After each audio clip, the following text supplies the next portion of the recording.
নমস্কার বন্ধুরা, কেসি কিচেনে সবাইকে স্বাগত। আজ আমি নিয়ে এসেছি মাছের একটা আলু দিয়ে ঝোল রেসিপি।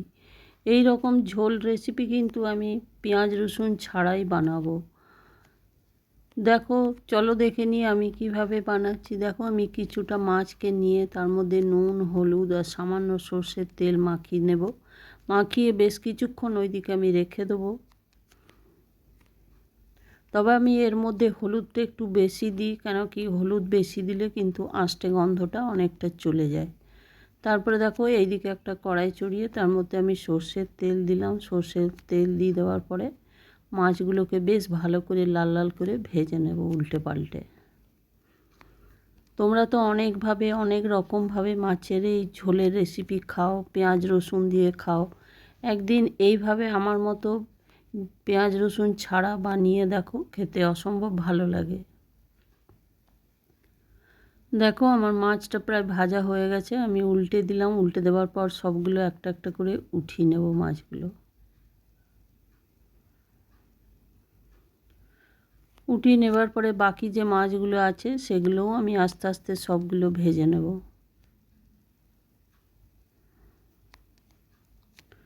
এইদিকে ভাজা হতে থাক, ততক্ষণে আমি মশলাটা করে নিই। দেখো, আমি ধনে, গোলমরিচ আর গোটা জিরে এই তিনটে মশলা আমি একসাথে দিয়ে দিচ্ছি। কয়েকটা কাঁচা লঙ্কা দিয়ে দিলাম। তোমরা তোমাদের ঝাল যেমন খাও সেরকমই দেবে। একটা টমেটোকে কেটে দিয়ে দিলাম। কিছুটা ধনে পাতা দিয়ে দিলাম আর কিছুটা আদা দিয়ে দিলাম।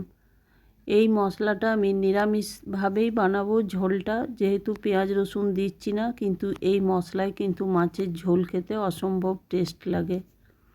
তারপরে দেখো, ওইদিকে আমি কড়াইটা মাছটা ধুয়ে তেলটা রেখে দিলাম। রেখে দিয়ে কড়াইটা ধুয়ে আমি অন্য তেলে আমি বানাচ্ছি। যেহেতু ওটার মধ্যে ঝোল বানাবো, সেই জন্য এটা কিন্তু একটা মাছের যে একটা আঁশটে গন্ধ তেলের মধ্যে চলে আসবে, সেই জন্য আমি অন্য তেল দিয়ে কড়াইতে বানাচ্ছি। সর্ষের তেল দিয়ে দিলাম, একটুখানি আমি হলুদ দিয়ে দিলাম তেলের মধ্যে। তারপরে আলুগুলো বেশ ভালো করে ভেজে নেব। আলুগুলো দেখো 1 মিনিট ধরে ভাজা হয়ে গেছে। হয়ে যাওয়ার পর ওই তেলের মধ্যে আমি ছোটো চামচের 1 চামচ কালো জিরে ফোড়ন দিয়ে দিলাম। আর ওই দিকে যে মশলাটা আমি করে রেখেছি বা বেটে রেখেছি, আমি পুরো বাটা মশলাতেই মাছের ঝোলটা করছি। এই মশলাটা আমি দিয়ে দিলাম। দিয়ে দেওয়ার পর বেশ খানিকক্ষণ ধরে এটাকে কিন্তু ভেজে নিতে হবে বা কষিয়ে নিতে হবে একটু, যেহেতু এটা বাটা মশলা। এর মধ্যে হালকা জল দিয়ে দিয়ে আমি কষিয়ে নেব।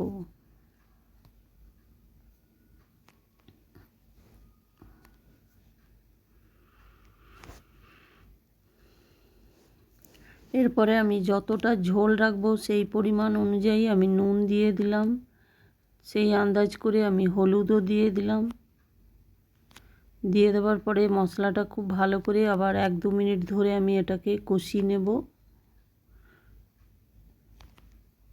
তারপরে আমি বলে দিই, আমার রেসিপি যদি তোমাদের ভালো লেগে থাকে তো লাইক, শেয়ার, কমেন্ট অতি অবশ্যই করে দিও।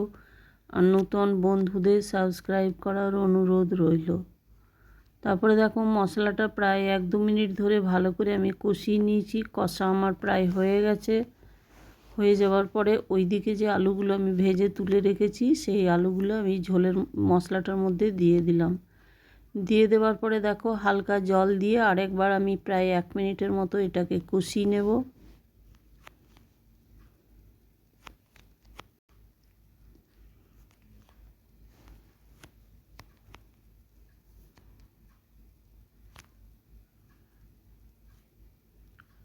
এবার আমার আলুটা কষানো হয়ে গেছে। এরপর আমি জল দিয়ে দিলাম।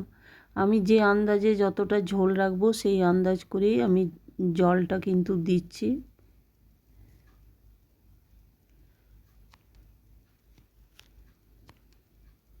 এবার আমি ঢাকা দিয়ে দেবো। ঢাকা দিয়ে আমি প্রায় 3-4 মিনিটের মতো মিডিয়াম আঁচ করে ফুটতে দেব।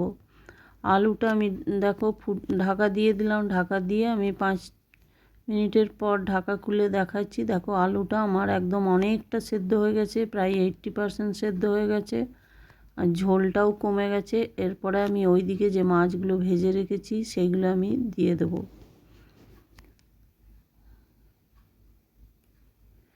মাছগুলো দিয়ে দেওয়ার পরে দেখো এটাও আমি 1-2 মিনিটের মতো আরও ফুটিয়ে নেবো ঢাকা দিয়ে। তারই মাঝখানে আমি দুটো কাঁচা লঙ্কা চিড়ে দিয়ে দিলাম।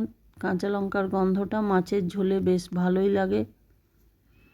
দেখো আমি প্রায় 1-2 মিনিট পরে এটা ফিরে এলাম। ঝোলটা আমার সব ফুটে গেছে, একদম মাছের মধ্যে সমস্ত রসটাও ঢুকে গেছে আর আলুটা পুরোটাই সেদ্ধ হয়ে গেছে। এরপরে ঠিক নামাবার আগে আমি এটার মধ্যে কিছুটা ধনেপাতা ছড়িয়ে দিলাম। ধনেপাতাটা দিলে মাছের ঝোলের টেস্ট ভীষণভাবে বেড়ে যায়।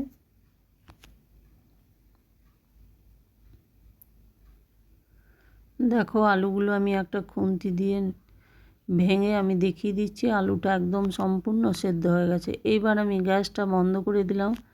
গ্যাসটা বন্ধ করে দিয়ে স্ট্যান্ডিং টাইমে 5 মিনিট রেখে দেওয়ার পরে দেখো ঢাকা খুলে আমি দেখাচ্ছি কত সুন্দর আর কত লোভনীয় তরকারিটা আমার মাছের আলুর ঝোলটা হয়েছে। তোমরা সকলে ভালো থেকো, সুস্থ থেকো। ফিরে আসছি পরের রেসিপি নিয়ে।